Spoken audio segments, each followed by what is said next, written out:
So it seems third time's the charm. Welcome finally to the Living Past livestream. I already excuse myself for any technical difficulties that may happen during this time.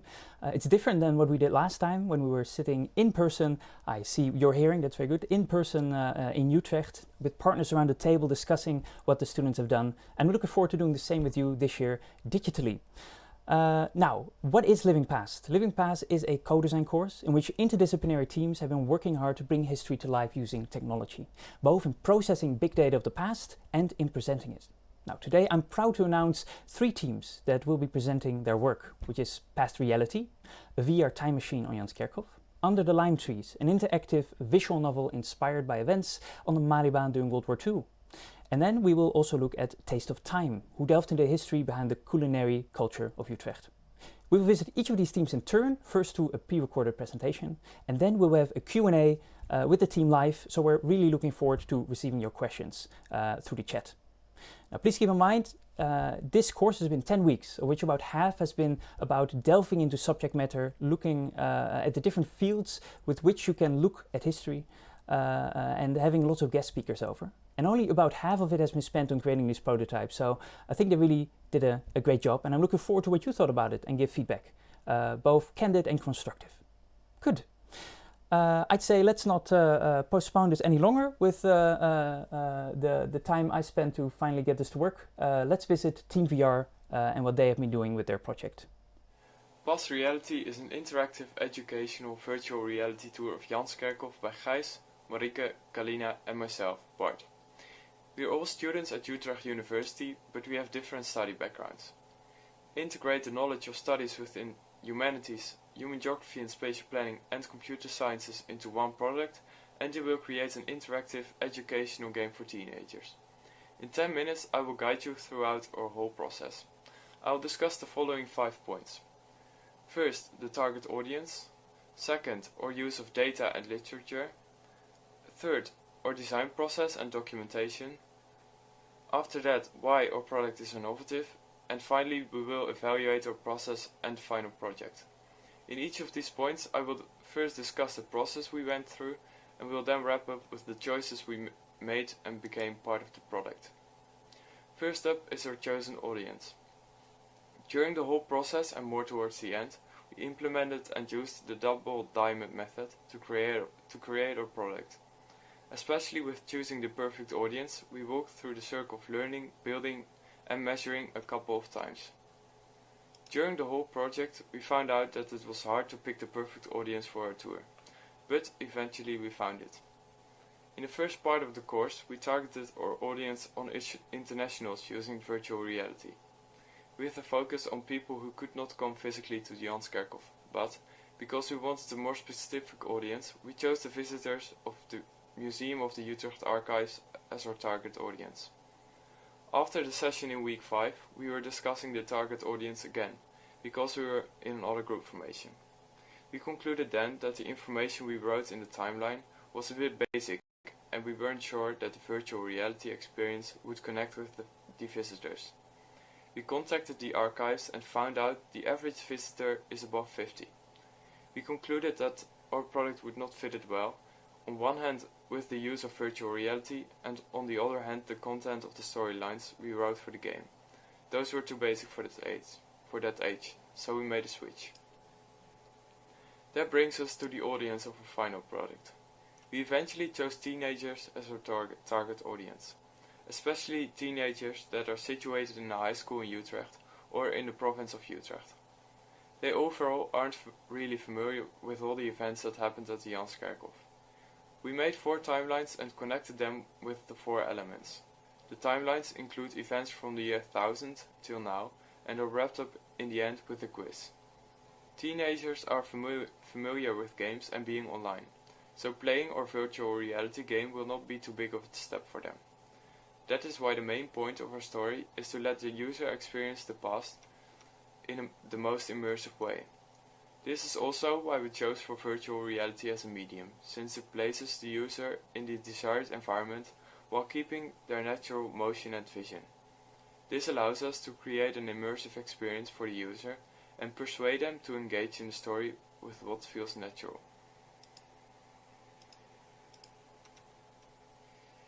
We tried to use data from a variety of sources. An important source for us was the Utrecht archives. Because of the archives, we were able to find sources dating back to 1280. Another important source was the Huis aan Janskerkhof website. This website, by Caroline Pelser, was very important to us, especially in the starting phase of the project. By using this website, we were able to discover the events surrounding the Janskerk itself and the Janskerkhof. After discovering this information and deciding we wanted to use it, we used other sources to go more in depth.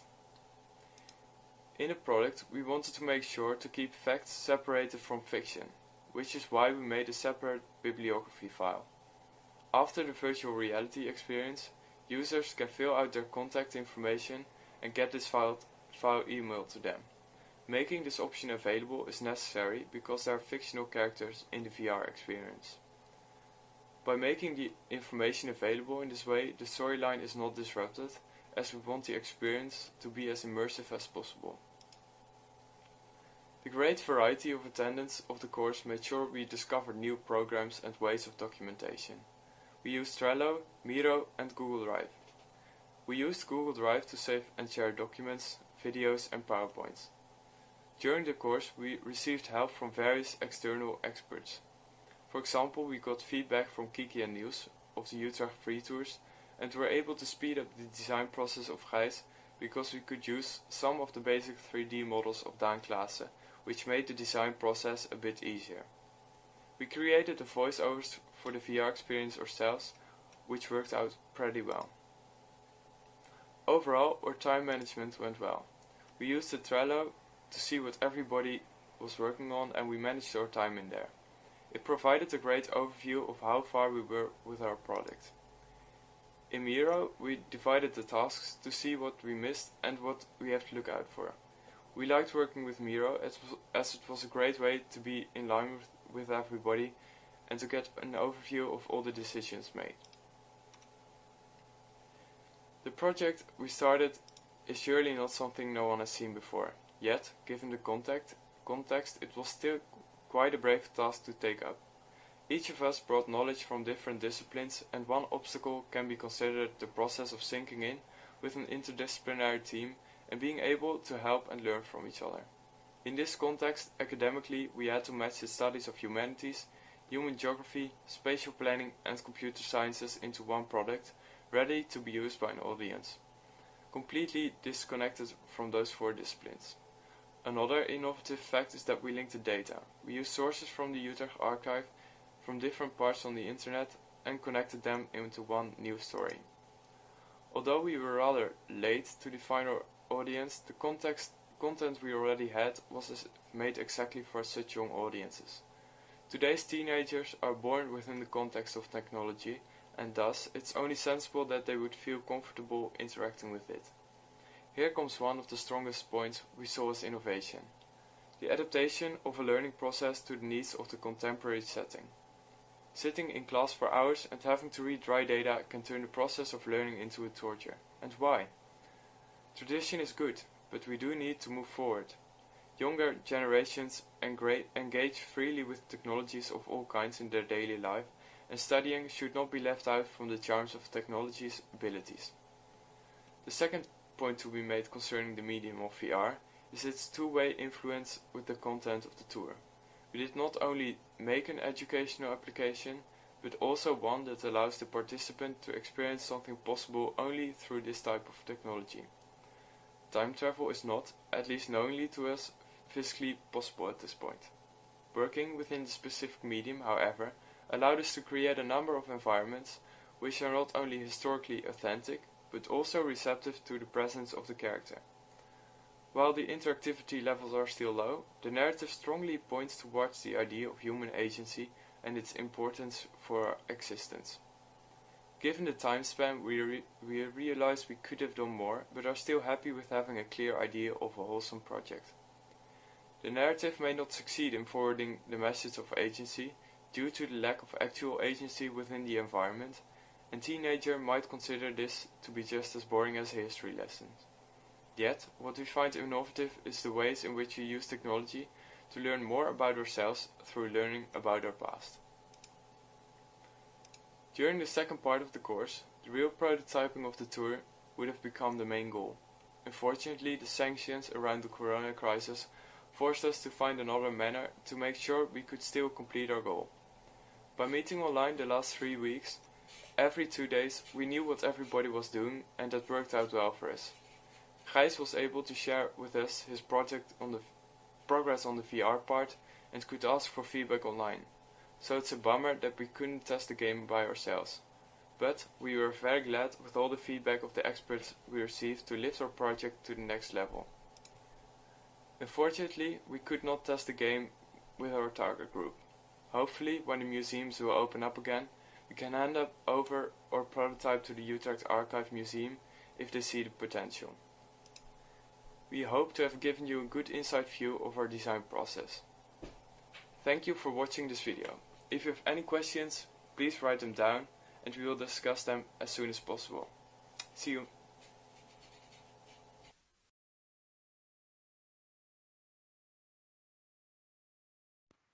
Hi. Start streaming. Good. Hello, Team VR. Happy to be joined by you. Maybe we can do a little introduction round. Could we do that? Yeah, sure. I'm Bart, and I study human geography and spatial planning. Nice. Hi, I'm Gijs. I'm a fourth year student of the computer science bachelor. I did most of the technological stuff on the project. Nice. Hi, I'm Kalina, and I'm in my second year of the Bachelor Media and Culture. And I was helping with creating the narrative, targeting the audience, and pretty much everything that Gijs couldn't do. I'm Marika. I'm in my second year of human geography and spatial planning. I also help with the timelines and the voiceovers and the writing stuff. Very good. Thank you very much. Now, I already told you I would ask you one question in any case, because the stream needs to catch up a bit. I'm looking forward to some audience question. So do already start typing and I will start to address those. But firstly, what is one moment in the project that was really memorable to you as a group? We thought about it as a group, and actually, interestingly enough, we thought that the first session that we had walking around the square of Janskerkhof was something to remember. Maybe not so much back then, but looking back at it and seeing the whole process that we went through, all the ideas that we got, all the refurbishing of prototypes that we did, this stood out the most. It was like the first interaction with the space, and to see where we started from and where we've gotten to makes it quite memorable. Nice. That's a good point to take with, indeed. All right, let's get to some audience questions, shall we? So the first question that is addressed is Dan Klaassen. He's missing what the actual product is. So what is the actual product that you're delivering? Shall I answer that? Sure. Okay, so we've made a VR experience where the user gets sent into a virtual reality environment and they engage with a guide that asks the user to time travel back to when the church was being built at Janskerkhof, and then go about all the different events that happened in Janskerkhof, traveling to the to next timelines, and learning about the history. Okay. Let's see. There's also a question whether it's possible to demonstrate the project, but you've put a trailer on that can be seen on Twitter, so that's maybe assume that the audience has seen it to some degree. Otherwise, I would really urge you to look at that. But then the question is, can it be tried, for example, on somebody's Oculus Quest VR glasses? Could people try this themselves? Could it be demonstrated in person? It definitely could. At the moment, it's not in the state where it's a full experience yet. We have the script ready, we have the dialogue ready, but it's just not connected at the moment. Okay. So there's another step to take, but yeah. Potentially? Potentially, yes. But for the prototype, there is just an experience where you can walk around the Janskerkhof and experience some events, but not the dialogue we have. Okay. Another question is where did the ideas for fire, earth, water, and air come from, and why were these elements linked with particular time periods? By Arthur Bakker, thank you.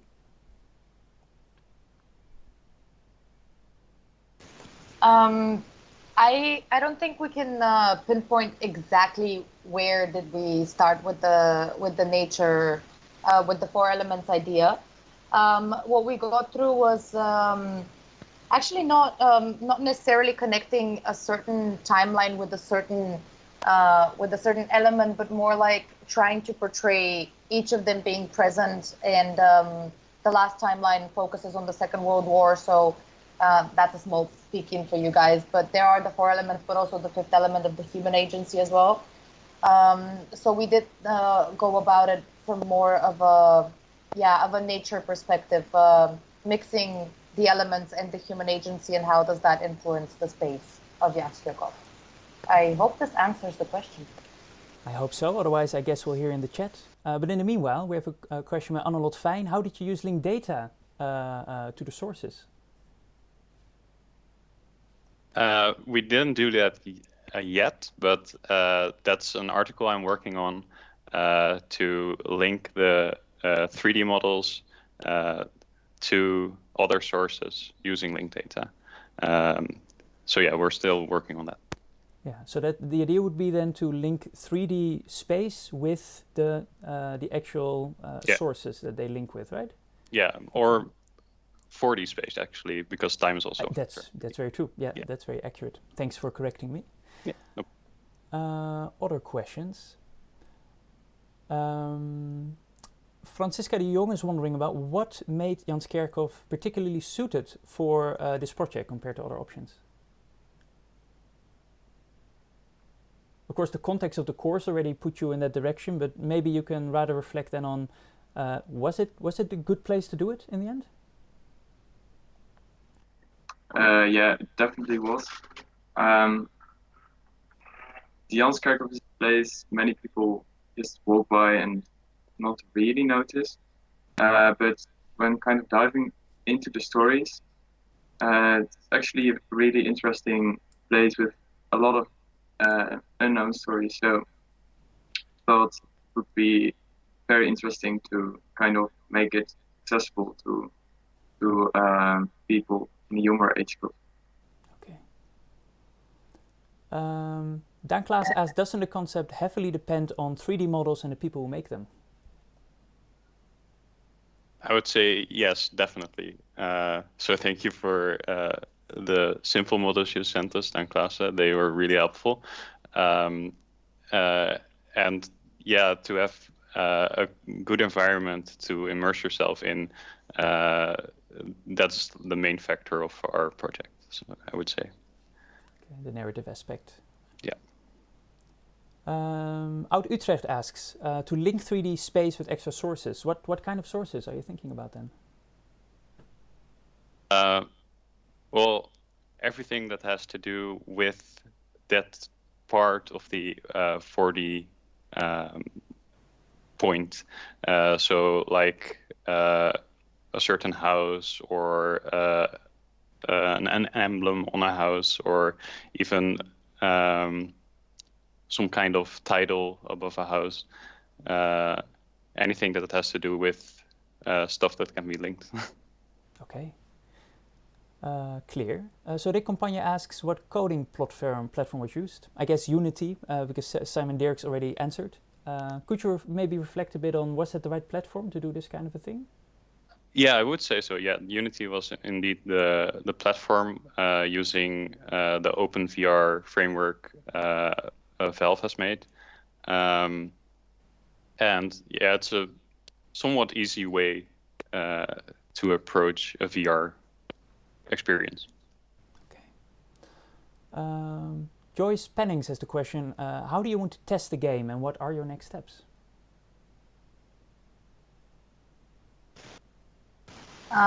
Next step would be fitting the audio recordings we already have of pretty much all the characters that are in the game.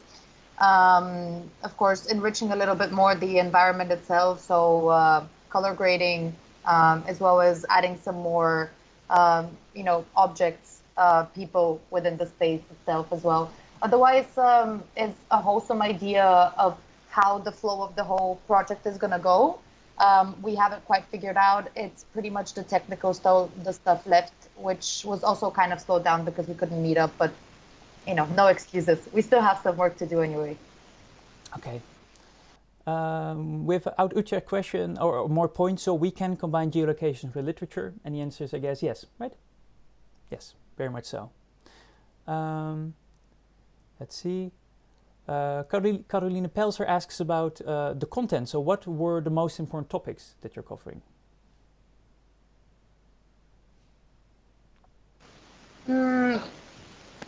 In relation to the forces, I think the focus was on how do people deal with those situations in a from a daily perspective. We showed something that is we didn't show very big events, something that influenced that much. It was more like perception of people and how did slowly but surely the face of Jan Skirkov change.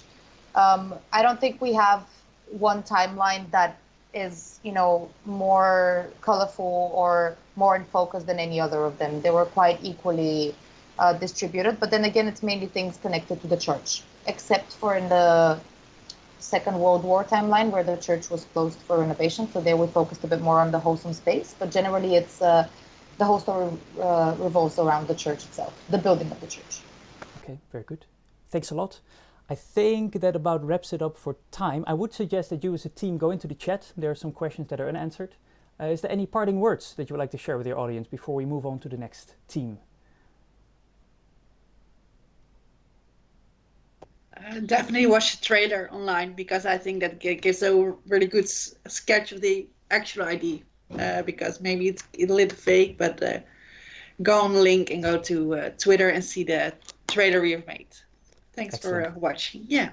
Thank you very much, Team Past Reality. And now we're going over immediately to the presentation by Team 2, which did the Malibaan interactive novel. Under Lime Trees, a visual novel about the Malibaan during the Second World War. Goals of our project. For our project, we want to show the somewhat ambiguous morality of the war that's not often touched upon. In most media, the Dutch who worked for the German invaders are often demonized. While it's good to know what horrible stuff happened and not to take events that happened lightly, it often gives a distorted view of an entire group. Not all Dutch members joined because they cared for the cause of the German invaders. Some of them just needed money from their jobs to provide for their own family. Our goal is to make you experience the choices these people had to make back in the Second World War. We realize that this is a difficult subject matter, but especially because it's so difficult, we want to discuss it. Talking about such events keeps the memories and, more importantly, the lessons of the war alive.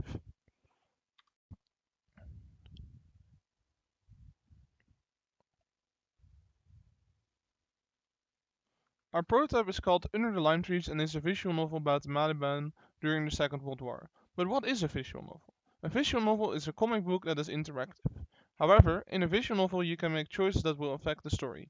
Why did we use a visual novel as our format? The Kickstarter for our project was that we wanted to provide the new generation with a better understanding of different perspectives in the Second World War. We found about using conventional methods such as a guided tour, a book or presentation. But all these methods have a major flaw, which is that they have the tendency to not last long in a person's memory. To solve this problem, we came up with a format of a visual novel. One of our goals is to show the morality of war. This can especially be visualized in a visual novel because it's one of the few mediums that actively allows choice. A visual novel may also have a bigger chance of reaching a broader audience and makes it easier to reach them. Our target audience was aimed at people who could use a computer daily and are interested in history. We specifically focused on students our age because that would make it easier to write for them. However, we also thought about groups beyond this scope. By making a visual novel, we make the bar of entry low, since the player does not have to learn any complex game mechanics. Inspiration came in the form of previous visual work that has tried to tackle this subject, such as the comic book Mouse or exhibitions in museums. In our case, we heavily used the Explosion Danger exhibition from the Resistance Museum of Amsterdam. Our team was formed because of our common interest in the Second World War. Twan Peters showed us the site of aandemalibaan.nl during the Living Past course. He showed us that the Malibaan itself is an interesting part of history, and that many scenarios took place here throughout the war that had not been seen before. For example, this street housed people in hiding very close to offices of organizations of the occupiers. Because of these interesting stories, we decided to do something with them for our final project. We started with historical research by reading all the interesting stories on the website. They told us what happened at the Malibaan during the Second World War. After this, we made a selection of the most interesting story that we could use for our visual novel as inspiration. Examples of these stories are the story of Herr Neumayer, the chef of the Sicherheitspolizei at Malibaan 74, until its liberation in 1945. Herr Neumayer was a hothead and the drillmaster of the Sicherheitspolizei. He was also said to be a bit of a ladies' man. One day, while he was looking out of the room in his office, he saw something strange. Three people hang around at the fire exit of the Sicherheitspolizei office. Immediately suspicious, Paranoia was his second name, he ran out the door with his pistol drawn. He kept the three suspicious men undershot. At first they tried to reason with him, however to no avail. One managed to get away, while the others were brought back to the station where they were searched. To Neumeyer's delight they found a gun on one of the men. One man still tried to escape by jumping out the window, however he was shot down not far outside the office. Neumeyer, impressed with his work, even if accidental, asked for permission for an execution from the higher-ups. He got that really easily, at midday he personally shot both of them in the head. This is just one of the many stories that played in the Malibaan. We also used Jews in hiding on inside Malibaan 107 for a story, which is about the family that Tom encounters during the search in Pastor Mulder's house. Another story, for example, is the story of the Western Church on Malibaan 53. This was a frequent meeting place for the resistance group Albrecht. This group mostly consisted of students who did not sign the loyalty contract to enter the university and felt they had to spend their time in another way. This group always meted on Sunday in the church because groups of people discussing conspiracy wouldn't be noticed between all the praying believers. Unlike in the story, they were never caught and continued to spy on German groups until the Malibaan's liberation.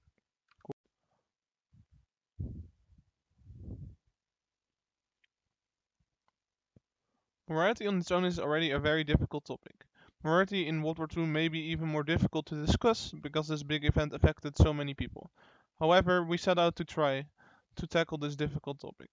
Like said above, our goal was not only to keep history alive, but also to show why somebody would want to join the German occupiers in the first place. In our story, you follow Tom, a member of the Sicherheitspolizei we recently joined in order to get his mother safely through the winter. She is very ill and will probably die if Tom cannot provide enough support to her. This is on itself a very normal goal. He joined the Sicherheitspolizei specifically because members got early access to Winterhulp coupons. Winterhulp coincidentally is also located at the Malibaan, which also brought us extra incentive to make Tom a Sicherheitspolizei member. Playing through the story, you have 2 or 3 major choices to make that decide the story, all based on moral questions most people would answer the same to. If you found Juice and Hyder, would you take them in? No, of course not. If you saw through the lies of a resistance member, would you say something? No, of course not. In fact, I would join the resistance. However, would you really? If your own family either benefited from saying something, or if you brought yourself and your family in danger by simply keeping silent. This is the morality we try to convey. Anna can't ever be free without you being caught. In the end, you decide whether or not your life and that of your family is worth saving the life of Anna. There is no good ending in the traditional sense. The good ending is the one you are satisfied with. We use these stories as inspiration for our scenario and dialogue. We already decided that the story would be based on reality and of course that the tone would be serious. We want to stay as close as possible to the real stories, because then people would perhaps learn things about the Malibaan during the Second World War, and it would make it easier for us to write the story in such a short timeline. However, to make the visual novel engaging, we made some adjustments to these stories. In order to give us more freedom to portray events in a way that did not really happen in Maliban and make modifications more accessible without offending people, we changed the name of characters and the street itself. In the visual novel, Maliban is called the Lime Tree Lane. A nickname of the Maliban was Onder de Linden. Unter den Linden is the name of one of the most important streets in Berlin as well. The correspondence in names was one of the additional reasons why the occupiers seized houses in this particular street. In the visual novel, you will follow Tom. He is 22 and still lives with his family in the Sterrenwijk in Utrecht. In that moment in time, it was a poor neighborhood. Tom is a member of the Sicherheitspolizei and is stationed at the Lime Tree Lane. He has the task to deal a massive blow to the resistance and to stop them. Tom's family is poor and he needs this work to feed them. He first worked as a police officer and joined the NSB for more help for his family. Because he was so good in German, he was promoted to translator within the Sicherheitspolizei. Tom is rather naive and tries to keep his discontent a secret. You and your family are affected by the choices you make. You are not on your own because Peter, your buddy, will help you. He is more of a fanatic Sicherheitspolizei officer. Tom and Peter are very good friends, but it is possible Peter will throw Tom under the bus depending on the choices you make, because Peter is more loyal to the Germans than Tom. Technical aspects of our project. To create the visual novel, we utilize Unity, Yarn, and Roadwork. Unity is the engine that the project uses. It is the backend that everything runs on. We chose Unity for a number of reasons. Firstly, it is easy to work with engines that can be used to create games quickly. As we had limited time for our project, we did not have time to create an engine or UI libraries ourselves. Furthermore, we had only one person that could program, and thus choosing Unity helped us greatly with reducing the amount of programming work required. Secondly, Unity has multiple libraries that contain features we can use to build our visual novel with, these being Yarn and Ropework. We needed a platform where we could use both, and Unity was the only option. Yarn is a language for writing interactive branching dialogue. We chose this language to write our dialogue in because it is very understandable for non-technical people, all the while it can still interface with the backend, where the actual programming work of the game is done. Yarn also allows you to easily incorporate choices into your game, as you can see on the right side of the slide. The player will be presented with multiple boxes that she can click on, and depending on the choice the player makes, the game goes to a specific node. Yarn also allows keeping track of variables, and this is how we determine what ending the player should get. There is a node called ending that checks what routes the player has gone through, and then gives one of the three endings depending on what nodes the player has traversed and what choices he or she has made. We also incorporated ropework into our game, which extends Yarn with a lot more commands that play audio, present visual effects, etc. This made it so that non-technical staff working on the game could also add sound effects, change the background, and many more things.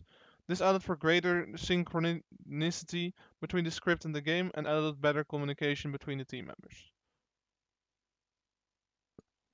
The story could have been more engaging and could have been checked for grammar and better sentence flow. Sadly, we did not have enough time to fully check the spelling or to change the story to improve it because we had not enough time to finish our prototype. We could have added multiple things in order to make the gameplay better.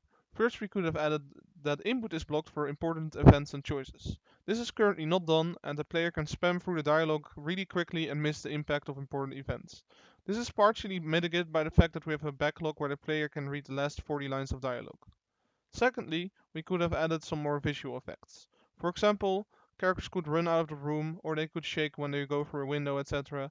If we had more budget, we could have also made multiple sprites. For example, an angry, happy, and neutral sprite. This would have also made the game more visually appealing.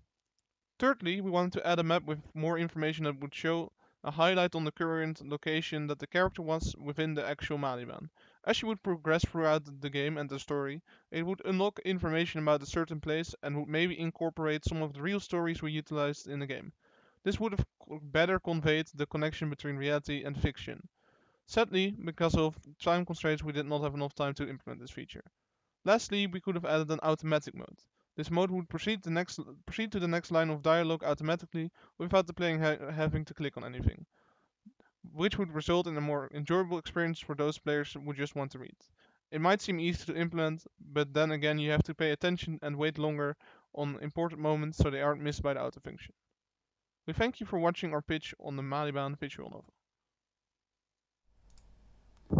Okay, thank you very much for that presentation just now. I think I'm going to move myself actually on the screen because it's a bit awkward. Let's see if I can do that. There we go. I'm going to move here. You won't see that, by the way, but that's okay. Hello. Could you maybe introduce yourself as a team? Who are you? I'm Bo van Schie, and I do third year chemistry on the University of Utrecht. I'm Michiel, and I study chemistry too. It's my second year now. I'm Tim, and I study game technology. It's currently my third year. Thank you very much. So again, as with the previous group, I'm really looking forward to receiving questions in the chat. But in the meanwhile, I would like to ask you the starting question, which is, what is a moment in this project that was really memorable to you as a team? Probably putting everything in. Just seeing at first, if you don't have the backgrounds or the characters, it looks, not really great. But when you have like those final things, it just looked kind of finished. So that felt really nice as a group also, just accomplishment. I agree. Yeah, I've seen it happen over the last 2 days, that everything at once came together with the backgrounds and the audio and the script. So I agree. That was very nice. Yeah, in one day actually. Maybe even more Thursday than any other day. Yeah. Let's go to the questions. So, Oud Utrecht asks that the Maliban novel is very good in involving the reader in choices in wartime. It could not be seen on mobile phone, however. So, could that be fixed, possibly? That's a question for Tim, I think. I have no idea how Unity WebGL works, but I'll have to see. Okay. Yeah, maybe it needs to be compiled for Android and iOS. It like everything is possible, right? But it's not. Well, I'll have to take a look at that. Okay, but it's a good question though. I'm reading now. So there's this tension between fact and fiction in your work. And Arthur Bucker asks, have you experienced this tension? And if so, have you found your way between these?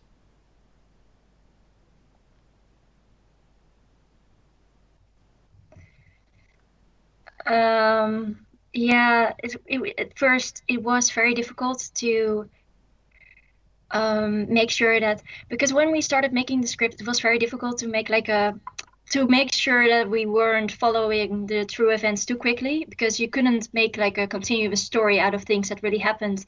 And if you kept with reality, you can't make choices, because then you would not change reality. Yeah. So eventually we decided to change the name of the Maliban, which everything is based on, to Lime Tree Lane, which was a nickname for the Maliban, in order to give us a little more freedom and a little more space to do and change characters also. So I don't know if it completely worked. Maybe you can answer with your own experiences if you felt it was satisfactory. I hope we succeeded. Thank you. There's another question here from Web Science NL, who says she's a programmer and loves demo. So would it be possible to see some code inside architectural decisions? I believe actually it's open source, isn't it, Tim? Yes, it is open source. They can look into the GitHub page if they want to. Where is it currently? It's currently on your account, right? Yeah. So we move it to the Utrecht Time Machine one after this, then they can just find it there quite easily. Yeah, sure, but I'll just keep it on my account. You can clone it or fork it. Exactly. That's fine with me. We'll do that. Okay, but you can take a look yourself, therefore. Let's see. I'm reading through the questions now. I'm reading what Michiel Hildebrand sent. Great job, your visuals look impressive and the idea of interactive story is interesting. Is it correct that you base your story on real events? Could you integrate real archive materials in this? We already used pictures of the Utrecht archive as background, and maybe it is possible, if there are films, to use them also as well in our visual novel. but I don't know how that works with the technical part. Yeah, at first we wanted to kind of like tell you which choices you made and then tie it to reality, to tell you like these are the choices you made, this is what really happened, and then hopefully kind of make it seem like impressive, like, oh, that really happened, and that doesn't, that you kind of remember like, oh, cool. But it was very, I don't know if it's possible to implement that. It was like an idea that we threw around.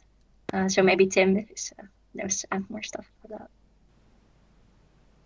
It's probably possible technically, but maybe time-wise a bit short, right, Tim? Yeah, it's possible technically, but time we didn't have much time, and as you heard at the end of the thing, there was like many things we still want to add, but we just didn't have the time. So Yeah, that's fair.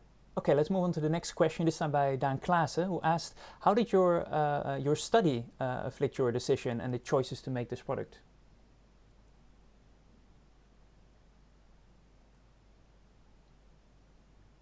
Because we have 2 chemistry and 1 game and media technology, so...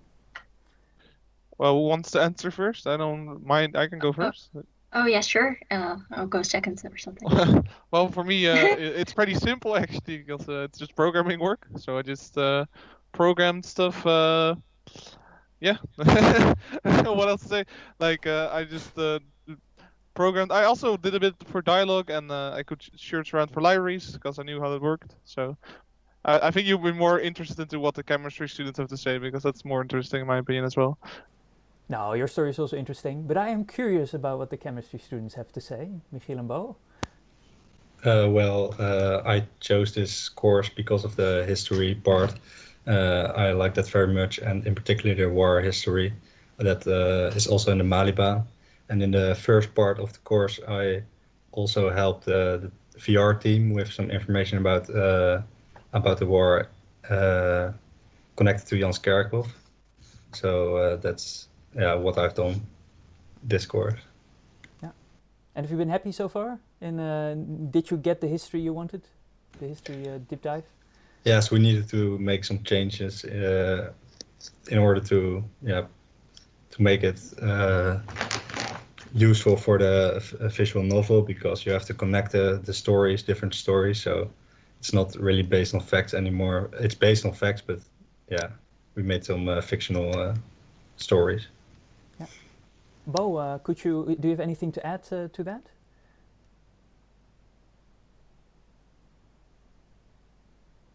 I think you may have a bit of lag, or the microphone may be off, one of the two.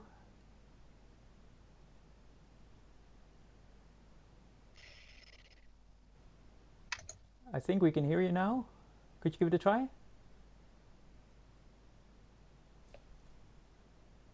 Your microphone is off still, the button. That's for the technical difficulties, dear audience. Yeah. I think I will not touch the button again. I just also chose this course because I am interested in history. I don't think I used chemical knowledge. I also do a minor for history, but it isn't really based on the fact that I do chemistry. So yeah, there's nothing really chemic in our visual novel. It's kind of the same as Michiel was also saying. Yeah. Thank you.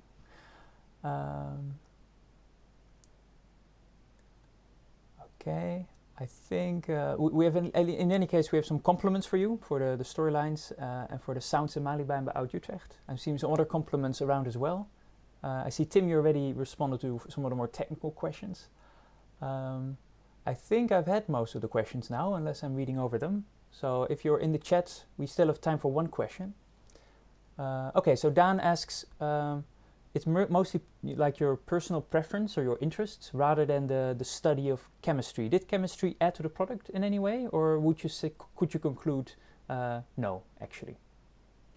No, we can conclude that no, that there's no chemistry in this prototype or project. Okay. But maybe subconsciously. Yes, in my article I'm working on buildings connected to chemistry in Utrecht. So yeah, so you are actually connecting it in the article in yes. this course. So there's a way that the overlap is there. Yeah, that's nice. Okay, final question by Zana Puccina. Tried it out, impressive visuals indeed, plus fun interactive narrative. Didn't have time to go through the whole story. How long is the story in the longest version, and what were the decisions behind? And then I guess also the length, like how did you determine that?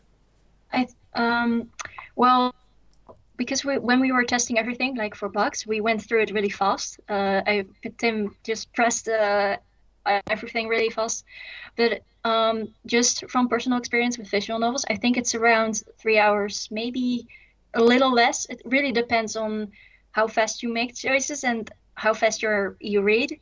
But I think somewhere between, well, maybe that's a little, yeah, I think between 1 hour, 2 hour, 1 or 3 hours. Yeah, it's a really bad estimate. I know, but yeah. But for the choices in the longest route, for the really long, like the longest route, you will have to, in the beginning, you will go to that house from the Pastor Mulder, and you have the choice to hold on that family that opens the door next door, or not. In order to get like the longest route, you shouldn't like not even stop them, just let them close the door. Then somewhere further, you will have a girl that gets arrested for sticking out her tongue and being rude in general. And you will later meet her again in the Western Church, where she drops a pamphlet that just shows that she's part of a group that you shouldn't tolerate. So then you can either arrest her or don't arrest her. For the longest route, you shouldn't arrest her. And then she will return next day. Then she will be one of the people who is standing in a group outside of the SIPO office. She will again be caught, and then you again have a choice to stop Peter from shooting her or not. And if you stop Peter from shooting her, she goes free, but you get arrested immediately. In our game, you can save Anna without getting caught yourself. So that's kind of also the moral thing. But that's kind of the entire biggest routes that you can take. Thank you. Yeah. Lots of spoilers. I hope audience members that are very partial to this close their ears. But I think it's indeed good to discuss this also because morality was such an important aspect of your game, right? Ethical choices to make. Okay, I think we need to move on to the next group, but maybe before that you want to plug your questionnaire, because you're actually gathering data, right? You're doing user testing to some degree. Yeah, after you finish the game, or if you can't complete it because of time constraints, you can click on credits on the main menu. There should be a big yellow button with open survey on it, so we would really appreciate it if you filled it out. Because then, then I can finish my article. So indeed, Tim would very much appreciate that. And also Team VR, they also have a questionnaire out which you can find on Twitter. So definitely also fill that in if you have some time. For that, you only need to watch the trailer. Thank you very much, Team Malibaan, for your wonderful presentation and Q&A. And now we're moving on to the last and third group, which is Team Taste of Time. For Team Taste of Time, they handed in a 25-minute video, so I had to make it a bit shorter, and I did that by speeding it up a bit, but I think it's still okay to follow. But just if you're thinking about, wow, they have a weird way of speaking, that's why. Let's move over. I hope you enjoy, and again, I'll see you at the Q&A afterwards. Okay, so I will now walk you through the design process and explain some of the choices. So first of all, we wanted to have a color scheme for our house style, and we used the colors.adobe.com tool, which helped you to create complementary or split complementary or just some kind of color harmony rule, so that we would be sure that the colors would be in a way they would work well together. And since I'm not a design expert, I thought this tool was useful. So yeah, we looked at some different colors. We used an RGB color scheme because it would be only online the block, so a CMYK scheme would not be necessary for print. And then looking at some of the color schemes, we tried a lot of options. We for sure wanted to use red, because red is the color of the municipality of Utrecht. So yeah, we were positive we wanted to incorporate that as for sure. And then, as you can see here, the first color scheme I came up with is a split complementary which has a nice purple and a lilac color and a bit of a gold brown color. And then the other option, which is a double split complementary, has a bit more pastel options, but they were a bit too light or too not really matching the theme, because we wanted it a bit fresher. And then in the end, we actually used another site. It's colors.co, and you can match different colors if you press a spacebar, and then they're just randomly generated. And then, I really like this color scheme with the blues. And then I tried to see if Adobe had a similar color scheme. There were some other options as well. Here we had a blue and a green, but they were all a bit too much. So then after looking into the Adobe color scheme, we found out that the complementary scheme was the one with the green and the red. And then for accents, I also added a burgundy and of course a black and white. So for the fonts, the main font we used for the logos was Bailey Display Regular. And we like this because it has a bit of a vintage feel to it. And then the Futura PT Medium and Futura PT Light, they add a bit more of a modern feel. So we thought that was a nice balance between modern and a bit more classical, historical view, because that is what we want to, that is our vision as well, because we bring history back, but we also want it to be modern and fresh. So for the icon, I decided to keep it very simple. We tried different options with Roman lettering and numbers inside, but in the end, less is more. So we just used a pen with the clocks, because it's taste of time, so you taste in a pen, food, and then time. The alternative logo, I first used a Bailey Display Regular font for it, but it was a bit too much. We got that as feedback as well, so I tried the PT Light, and then it looked a lot better. Alright, and after we decided on a house style and what we wanted it to look like, it was time to make a mock-up of what the blog would actually look like. So for this I used Adobe XD, which I've never used before, but I found it actually worked quite well, and it was quite easy to make an actual mock-up. So for the first design, I went a bit overboard, and yet again, less is more. So that was the feedback I received as well. I do like the use of colors, and so we had this and we built upon this. And for the mobile version, it was a lot better from the start, because it was a bit more simple, because you had less space. So I think one of the problems I encountered, that having a lot of space, you feel the need to fill everything, but that's not necessarily always better. So in the second version of the mockup, I kept it a lot simpler. So there's just some articles, and the main article is highlighted it's highlighted very well. And then for the video, I used Premiere Pro. I didn't record the video because, of course, we can get together. So otherwise, I think we would have used different cameras and settings and get some more technical shots of the food and the cooking. But for Premiere Pro, I incorporated the logos as well in the beginning and the end. And what I found was actually really nice when using the Adobe Cloud, that they all work really well together. So if you make something in Illustrator and then decide to use it in Premiere Pro, it's easy to use and it works very well. So that was everything I did in the design process, and I hope that's clear. Hello everyone, and welcome to this short introductory talk about the history of Dutch cuisine, in which I will give a short overview of the most important trends within this development. and which served as a sort of starting point for the other contents that were written on our website. So this is like the general overview of this history. First, let us think about the concept of ancient Dutch cuisine. By that I mean the period from the Roman occupation up until the, well, let's say 16th, 17th century.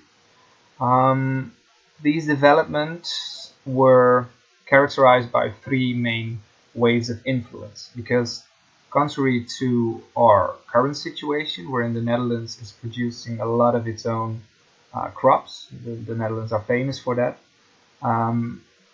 it wasn't the case like that in history. So there were three main waves that introduced a lot of new crops and new ingredients to the Netherlands. And they were the Roman era, which introduced, for example, chicken and coriander. After that, there was a lot of Arabic influence, which introduced spinach, aubergine, cauliflower, durum, wheat, and things like that. Oranges as well.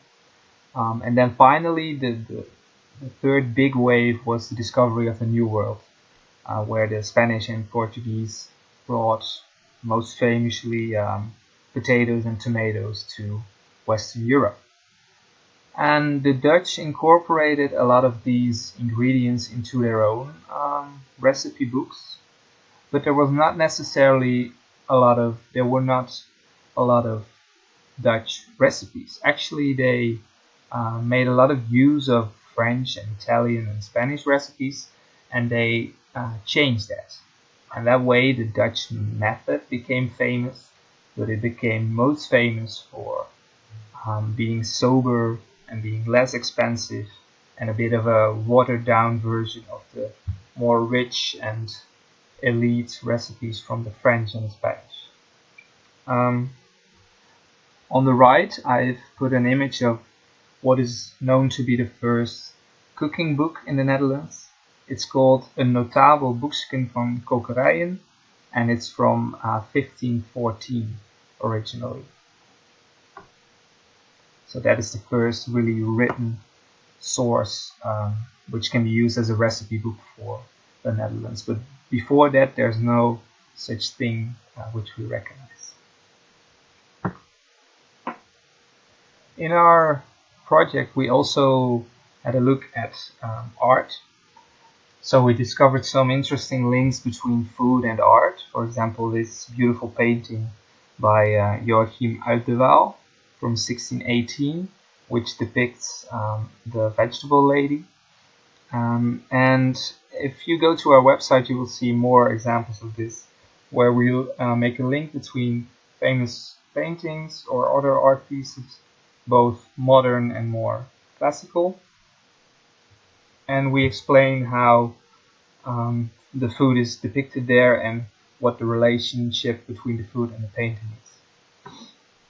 So, if we think of traditional Dutch cuisine, we often think of things like stamppot, and usually it involves a lot of potatoes. But these type of recipes are actually not that old. They stem from the period between 1800 and 1950, in which most of the potato recipes were created. And this had to do with several things. First of all, there was a huge population growth in the Netherlands. Not necessarily because the birth rates were so high, but it was more of the people getting really old in comparison with other European or developed countries. Up until such a point that the Netherlands became actually the most densely populated country of the developed world. And so there was need for water and food improvements. And one of them was the introduction of the potato. So the potato has been brought to the Netherlands from about 1550 by the Spanish, who found it the root vegetable in Peru, and it started off as an exotic vegetable in the 16th and 17th century, but it became more and more popular during the 18th and 19th century due to the easiness with which it was grown and also the nutritious value that it had, which was relatively high. So it was good to feed the poor, and especially in rough times and difficult situations, the potato became the lifesaver of a lot of Dutch people. So the Dutch people grew really fond of the potato, and they created they had a special bond with the potato actually. And that way it became seen as really the traditional Dutch staple food, while in fact it has not been really widely popular before 1800. So that's one interesting thing we found. And if you want to know more about all this, so the history of food and the history of food in the Netherlands, you can take a look at these sources. I've listed them here. But of course, you're also kindly invited to take a look at our website, which you can click the link, but I'm sure you'll manage your way to get there. Okay, so thank you for listening, and we'll see each other in a bit in the Q&A. Alright, so now I will go into the website for the project Taste of Time. At first I wanted to write a website using React.js, but after a few days I found out that was a lot of work. And after consulting with Ivar, we decided upon the fact that using HTML and CSS was enough work on its own. And I didn't have any prior experience with HTML and CSS, so I decided to teach myself how to write a website using this. So I looked to a few resources. I've used Codecademy Pro. They provided a few introductions to HTML as well as CSS. But the most useful resource that I've used was actually from this site called Scrimba. And I've used their HTML and CSS introductions. And I've also looked a lot into the documentation of Bootstrap, which I will talk about later. So once I had those fundamentals down, I wanted to start building a website, but I didn't really know where to start. So I looked to a few templates, and I downloaded a few template websites, and I wanted to start creating a website using those templates. But that was a lot of work, since there was already a lot of code in the templates that I've downloaded. So I went to Simon and I asked Simon, what can I do? Can you help me? And he told me that I should start looking into this thing called Bootstrap, which is what I did. I looked at a few YouTube tutorials, and I've looked a lot into the documentation, and while I was doing that, Simon built this new bare bones template for me, which was very helpful because it provided a lot of insight in how I wanted to build the website. But ultimately we threw this thing that Simon built for us away, since Robert found another template which was provided on the Bootstrap webpage, which looked like this. So from here on out we started creating our website, and we started writing code, and we went from this to this. So I will show you, I won't go into the code specifics, because that's first of all very boring, and also sort of unnecessary, I think. But we just created empty shells for our pages. So we started to write a blog post page, an about page, and a general recipes page, and we also perfected the navigation bar and our homepage. And once those things were finished, we did the design. We edited the CSS, so our page looked like the design template that Tessa built.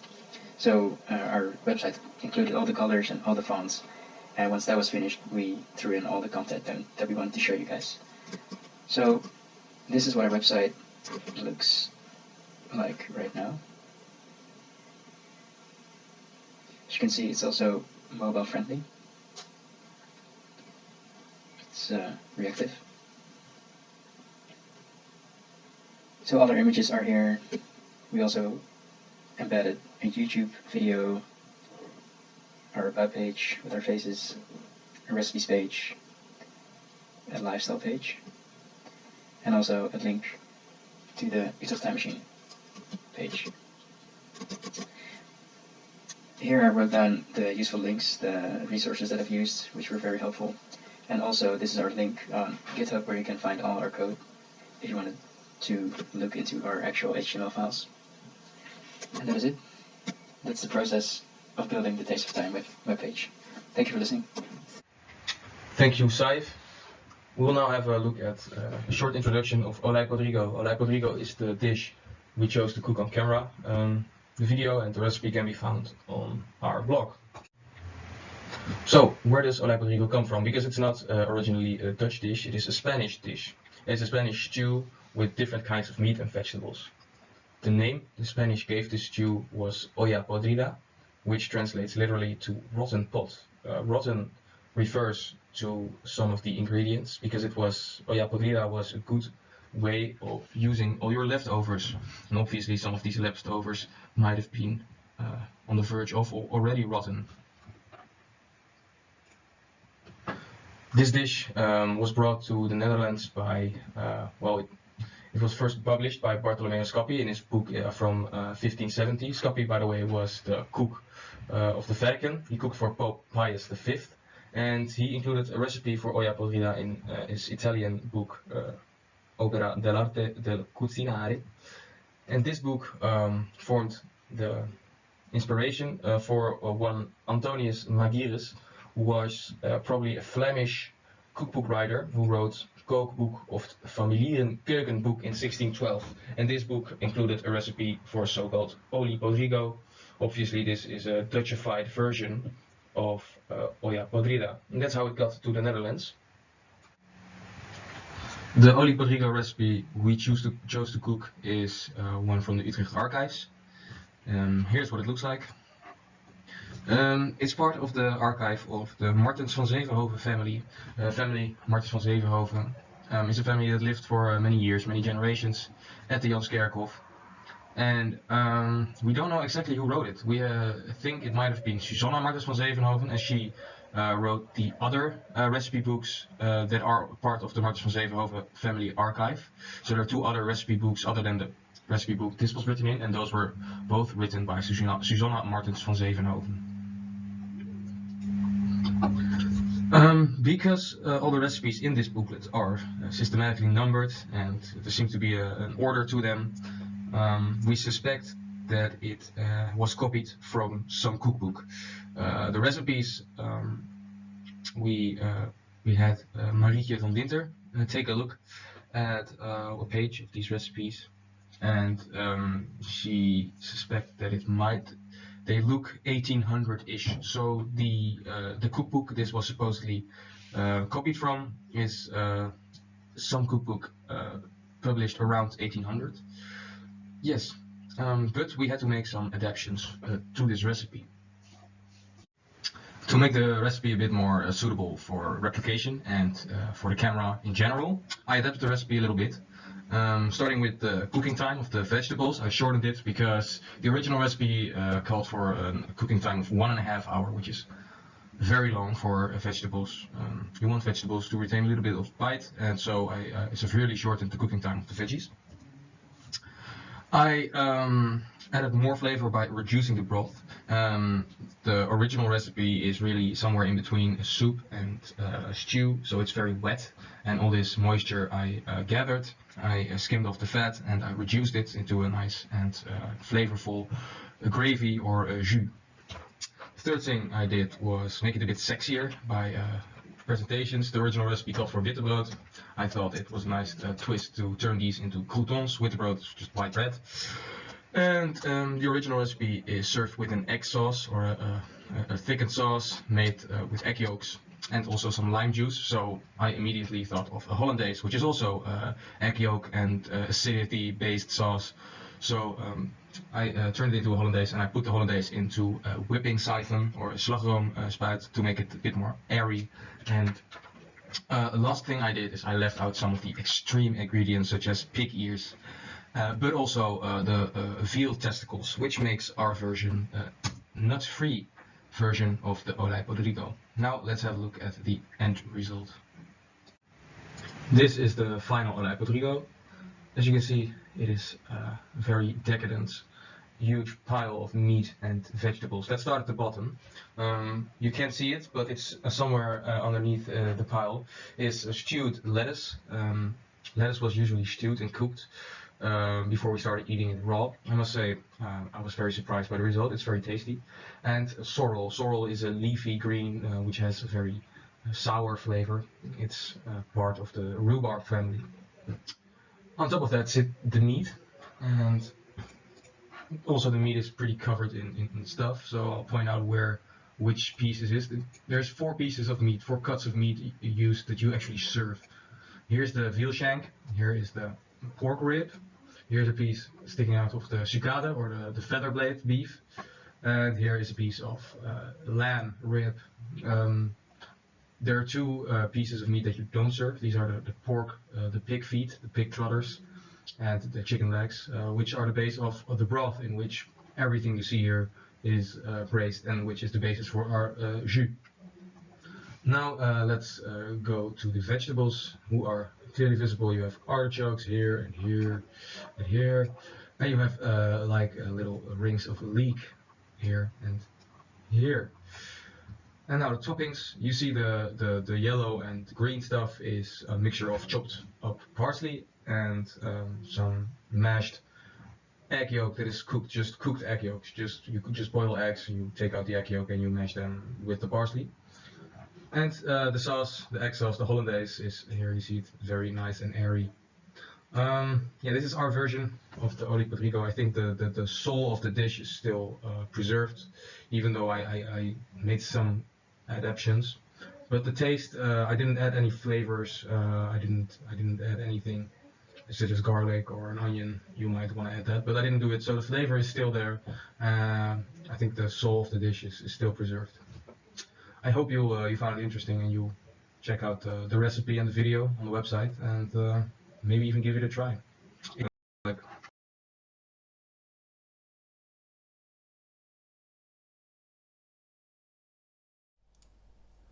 Okay, we're currently connecting to the next team. It seems it's not really feeling like doing that quickly, but oh, there we are. We are complete. Hello, good to see you, Team Taste of Time. Hello. Thank you so much for the presentation just now. Could you maybe first start off with a little introduction of who you are? Yeah, sure. I am Tessa, and I am a third-year geography student. Yeah, I focused on the design part of this project. Very good. I'm Saif. I'm an artificial intelligence student. I'm in 4th year, and I was focusing on the programming part within this project.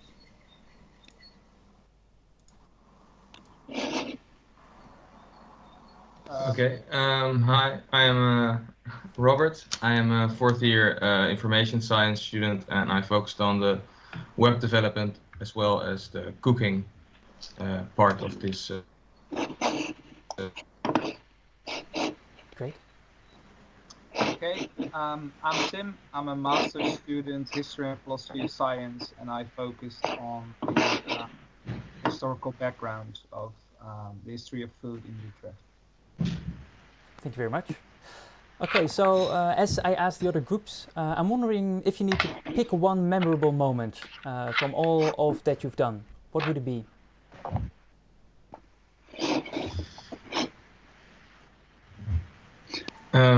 We decided that it was Wednesday evening, Wednesday afternoon, when we saw all our work come together nice to see, because it was all these loose pieces, and then we combined it, and the website was there, and it was really nice. Good to hear. Yeah. So a bit similar to what the Maliban group experienced with all their stuff coming together, and it just looking good, it working out, right? Because if I look at the chat, it seems people are quite impressed by your work, so well done. And I also even received for your group some questions by email. So let's go to those first, right? The first question is by Mary Bouquet, who asked, who's an anthropologist, also joined our course before, helped us to observe Jans Kerkhoff. What's the first still life you include on the website? Why did you include it? And in brackets she says, illusionistic portrait of culinary perfection. Was there a thinking process behind it? Is maybe the first question, of course. But why did you include that still life on the website? This is about the painting, right? The That's right. Groentevrouw? Yes. Yeah. Well, because we did want to make a link with Utrecht, and because of these times we couldn't really visit, so we started to look at the online collection. And yeah, we stumbled upon the painting, and because we're doing history and we're doing food, I think paintings used to fulfill the role of photography, so they really capture daily life, and I think it could be a viable source to see what type of eating habits they had.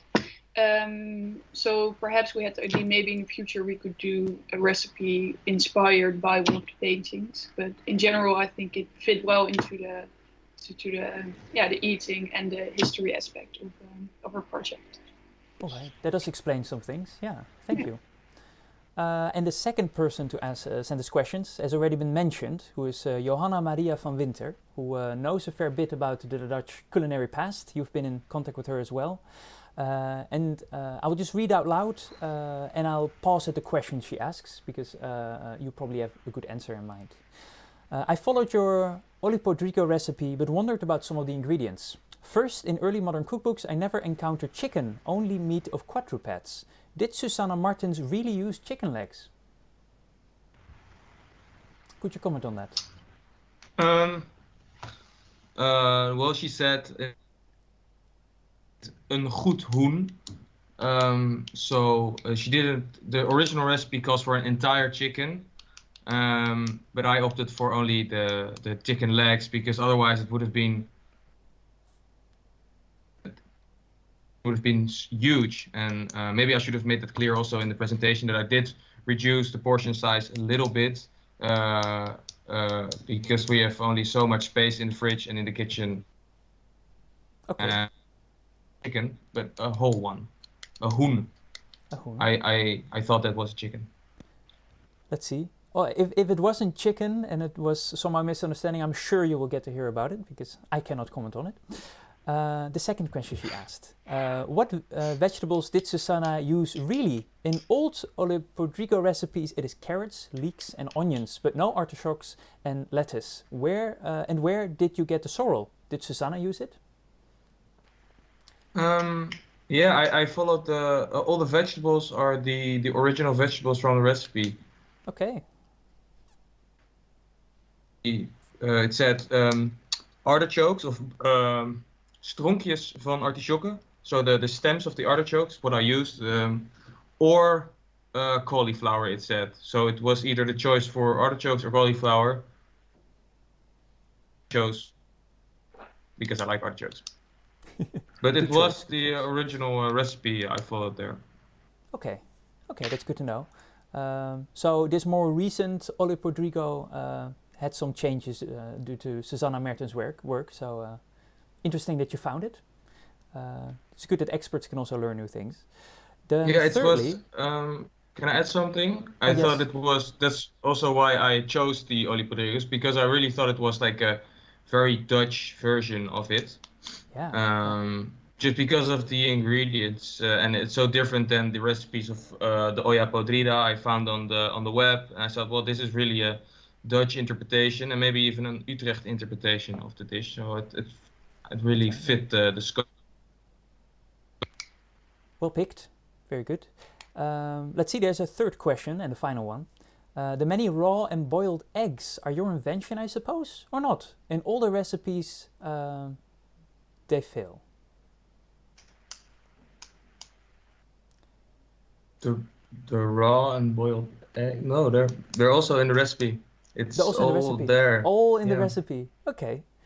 Well, those are the questions. In any case, she said that you made a charming dish, although not really an old one. But I guess it's a more contemporary version than by Susanna Mertens. So that's really nice. We have some clarity on that now. Let's turn to the chat for a few audience questions. Lots of people are getting hungry, which is fair. Let's see, we already have some times. How did you do it in Corona times? Because this must have been harder than when you first started, right? Because then you could just come together and cook it like so. So how did you collaborate or make it work? I think it made the video editing or the final result a bit harder, because it would have been nice to come together to maybe have different camera angles recording at the same time, so it would be a bit more like like a cooking episode on like one of those 24 kitchen channels. And it was quite hard to transfer all the big files, so I think in normal times I think we could have gotten together and made that even better. But I think other than that, I think it went quite smoothly. Yeah, and we had quite a clear task division, which everyone managed. So Good to hear. We have a question by Dan Klaassen. What are typically Utrecht recipes? Could you comment on that? What did you learn throughout your process? Does that exist? It's hard to tell, because the booklets and the books in the Utrecht archives are obviously from an Utrecht family. But the recipes in there might have been copied from other cookbooks that are not necessarily Utrecht. Our definition of, my definition of Utrecht recipe would be just something, I don't know actually. What are Utrecht recipes? It's a hard question to ask. yeah, we did see a lot of recipes about bean stews. Yeah. So I think that's one of the things that it's typically a Utrecht recipe. A lot of stews and a lot of beans. And the website also includes an article about the Broodje Mario and Carlo, right? So I guess those are the more recent ones. Yeah. Nice. Dan Klaas has an additional question, which I think is interesting to ask, which is why did you adjust it to make it more modern? And does that afflict the original taste recipe, or did you? In how far did you make an original or modern version, and why, basically? Well, of course, the target audience of our website is wants something a bit. Well, I call it sexier than just a pan of soup with some parts in it. So I made it a bit sexier, but to answer I think the flavor-wise, I didn't add anything. So that the taste is authentic still, but it's just a little what do you call it? Just a little modern twist by, for instance, putting the sauce in the whipping siphon and turning the white bread into croutons. But I think the whole soul and the idea of the dish is still preserved, but it's with the target audience in mind as well, and just to make it more presentable. Okay, yeah, that's clear, and it's all documented on the website as well, and how far you adapted it. So as well as the transcription of the original recipe, it's there. So nice. Leave about the artichoke, but it's all there. Okay, very good. Let's see, maybe a final question.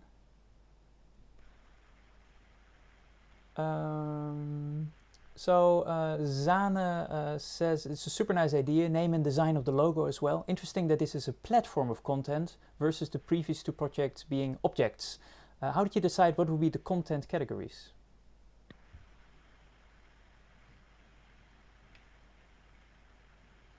Or in other words, how did you decide on the content on this platform and how to get it to your user, basically? So it's more of a design, information, science question, perhaps? Yeah, I think because we wanted to sort of have a bit of a lifestyle part as well. We didn't just want it to be recipes, but because it's the taste of time, also wanted to include the time aspect and the general lifestyle bit, and to make it match with the Utrecht Time Machine a bit more. So I think right now we have different categories. So there's lifestyle and there's recipes. So I think lifestyle is pretty broad, so that's why we added different things in that. So art, and also the Broodje Mario review, and just different things which don't really have a uniform category, I'd say, but they all sort of fit into the lifestyle part. Okay, clear. Thank you very much for these excellent answers to these questions, some of them a bit more pointedly than others. I think then it's about time that we go to the final 10 minutes in which we're all together. So we go to the general chat. I see that we're running a bit out of time because I didn't speed up the whole video. Can happen. But I hope our audience doesn't mind having a few more minutes in the stream. So I think we'll do that for 10 minutes, and then at the end we actually have a premiere of something quite exciting by the Centraal Museum that one of my colleagues has been working on, and we'll be showing that for the very first time here on the stream. But let's first go to the chat together.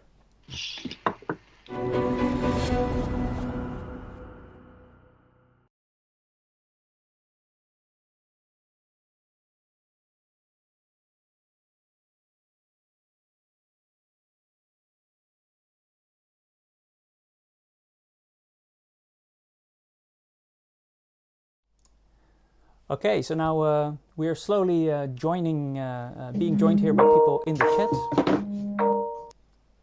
Lots of interesting sounds going around.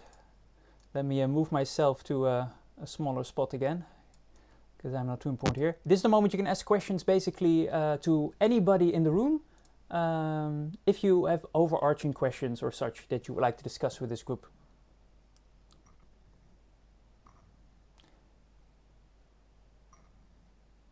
I see you already giving some answers to what just happened in the Taste of Time presentation. That's very nice. Making history more accessible, indeed. Hopefully we managed to do that to some degree.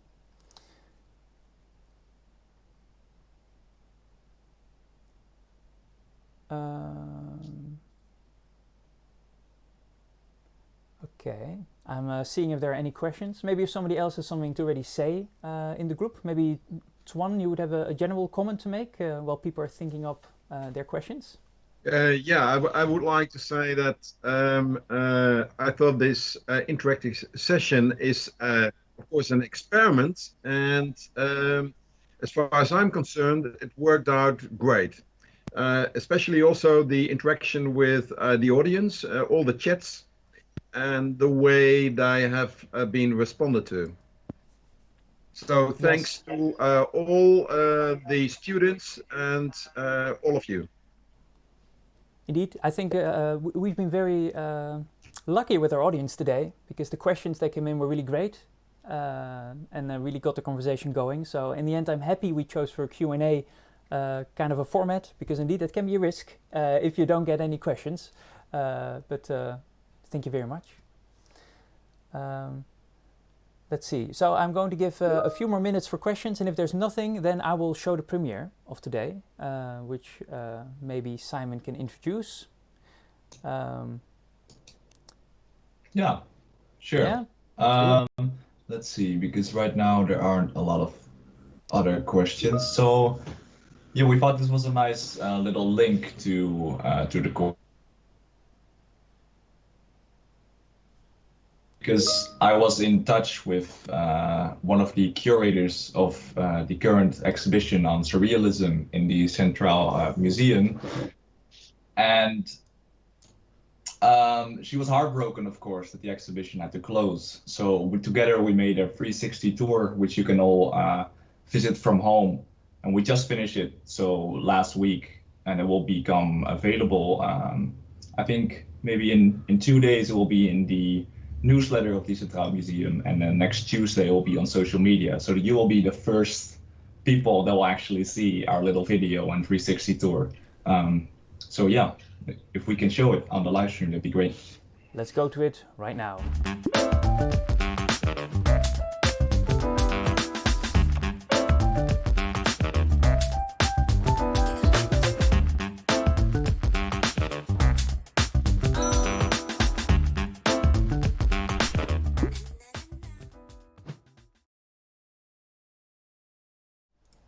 So there you have it.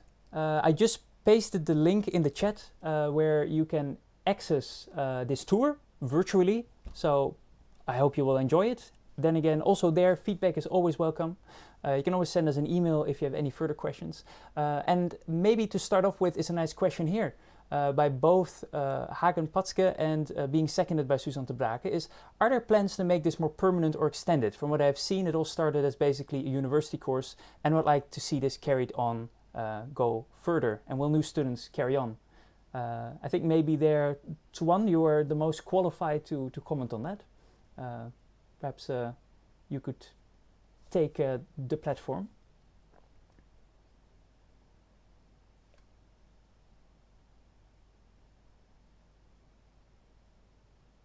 If you can hear me, of course.